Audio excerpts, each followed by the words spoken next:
గారు గుజరాత్లో Sabarmati river front అద్భుతంగా కట్టిరని దాదాపుగా 60,000 ఫ్యామిలీలను అక్కడి నుంచి తరలించింది అధ్యక్ష. 60,000 కుటుంబాలను సబర్మతి రివర్ ఫ్రంట్ అభివృద్ధిలో భాగంగా ఆ సబర్మతి రివర్ కానుకొని ఉన్న పేదలను అందరిని కూడా అక్కడి నుంచి తరలించారు. ఉత్తరప్రదేశ్లో గంగా నది ప్రక్షాళన చేసి అక్కడ రివర్ ఫ్రంట్ కట్టుకున్నారు. ఈ మధ్యకాలంలో ఢిల్లీ ఎన్నికల్లో బీజేపీ యమునా నదిని ప్రక్షాళన చేసి ప్రపంచ స్థాయి నదీ పరివాహక ప్రాంతాన్ని అభివృద్ధి చేస్తామని ఎన్నికల్లో భారతీయ జనతా పార్టీ నరేంద్ర మోడీ గారు చెప్పి ఢిల్లీ ఎన్నికల్లో గెలవడం జరిగింది. ఆ విషయాలను అన్నిటినీ భారతీయ జనతా పార్టీ అద్భుతంగా గొప్ప అభివృద్ధి నమూనాగా మాట్లాడుకొని ఎన్నికల్లో ఎజెండాగా మార్చి చెప్పుకున్నారు అధ్యక్ష. మేము తప్పు పట్టడం లేదు. అభివృద్ధి జరిగినప్పుడు కొంతమందికి ఇబ్బంది జరుగుద్ది. ఆ ఇబ్బంది జరిగిన వాళ్లకు ప్రభుత్వాలు న్యాయం చేయాలి, నష్టపరిహారం ఇవ్వాలి, ప్రత్యామ్నాయం ఏర్పాట్లు చేయాలన్నది మా ఆలోచన.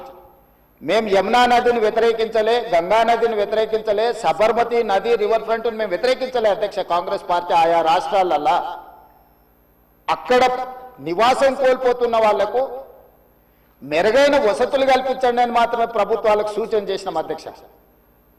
ఈరోజు ఈ నేపథ్యంలో ప్రపంచ దేశాల నుంచి మన దేశంలో ఉన్న వివిధ రాష్ట్రాలు, రాష్ట్ర ప్రభుత్వాలు చేపడుతున్న కార్యక్రమాల నుంచి కొంతైనా మనం నేర్చుకోవాల్సిన అవసరం ఉంది అధ్యక్ష.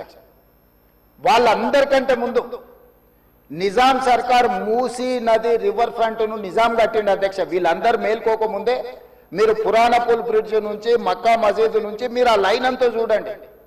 గుల్జార్ హౌస్, మోజంజాయ్ మార్కెట్, మీరు గండిపేట, ఉస్మాన్ సాగర్, హిమాయత్ సాగర్ నుంచి మొదలు పెడితే పరివాహక ప్రాంతంలో ఎన్ని హెరిటేజ్ స్ట్రక్చర్స్ ఉన్నాయి. తారామతి, బారాదరి నుంచి మొదలు పెడితే ఆ నదీ పరివాహక ప్రాంతంలో దశాబ్దాల కిందే నిజాం ఒక నదీ పరివాహక ప్రాంతాన్ని వ్యాపార కేంద్రాలుగా తీర్చిదిద్ది ప్రపంచ దేశాలతోనే పోటీ పడే విధంగా ఆనాటి హైదరాబాద్ రాష్ట్రాన్ని అభివృద్ధి చేసింది అధ్యక్ష నిజాం.